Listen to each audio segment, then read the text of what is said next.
London was alive. The city pulsed with energy as thousands flooded into the arena, their voices echoing through the night. This wasn't just another heavyweight clash.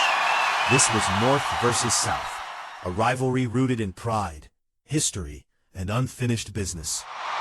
Inside the ring stood two unbeaten fighters, both dangerous, both confident, and both carrying the weight of expectation. In the blue corner, Anthony Joshua, Olympic gold medalist, a flawless professional record. 14 fights, 14 knockouts. He wasn't just winning, he was destroying. Calm, calculated, and explosive, Joshua represented the future of British boxing. But across from him stood a man who didn't believe the hype. In the red corner, Dillian the Body Snatcher Whyte.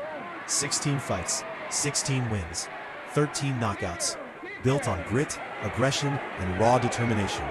He wasn't polished, but he was real. And more importantly, he was the last man to defeat Joshua in the amateurs. This wasn't promotion. This wasn't hype. This was personal. The tension was visible as both fighters stepped forward for final instructions. No smiles, no respect, just cold, focused stares. The bell rang, and instantly, the calm disappeared. Whyte charged forward with wild aggression, throwing heavy punches with bad intentions. He wanted to drag Joshua into chaos. But Joshua stayed composed, watching, measuring. And then suddenly, he struck. A sharp right hand snapped through the guard. Whyte staggered. Another punch followed. The crowd erupted as Joshua unleashed a storm, pushing Whyte back, forcing him into survival mode within seconds. It looked like the end had come early, but Whyte refused to fall. He clinched, he held, he endured. Because this fight was far from over. The second round began, and everything changed. Joshua stepped forward again, looking to finish what he started. His punches were sharp, powerful, and precise. But this time, Dillian Whyte was ready. He fired back, and then it happened. A massive right hand from Whyte crashed into Joshua's jaw. The arena gasped. Joshua stumbled. For the first time in his professional career, he was hurt. Really hurt. Whyte saw it instantly and surged forward, unleashing everything. Hooks to the body, shots to the head, relentless pressure. The roles had reversed. Now it was Joshua trying to survive. His legs looked unsteady, his breathing heavy. This was unfamiliar territory. This was a test of heart, and Joshua had no choice but to stand and fight. Both men met in the center of the ring, exchanging punches with brutal intent. No defense, no hesitation, just raw violence under the bright lights. The crowd roared with every shot. Momentum swung wildly. Joshua began to recover, using his jab, slowing the pace, trying to regain control.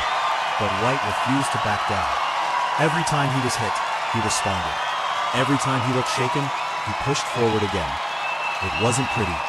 It wasn't technical. It was war. As the rounds progressed, the pace took its toll.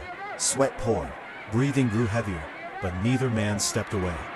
Joshua started to adjust, timing his punches, picking his shots more carefully. His accuracy improved. His composure returned. Whyte, however, was beginning to feel the damage. Still standing, still fighting, but slowly fading. And the fight was heading toward its breaking point. By the later rounds, the energy inside the arena had reached another level. This was no longer just a fight.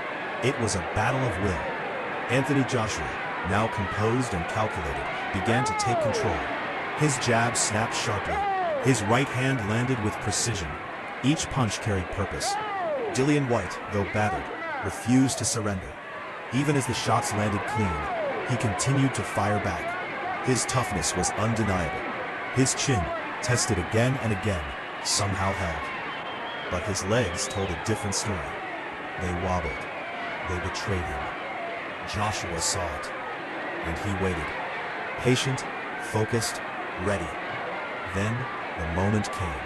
A perfectly timed right hand sliced through the air, landing clean on the side of Whyte's head.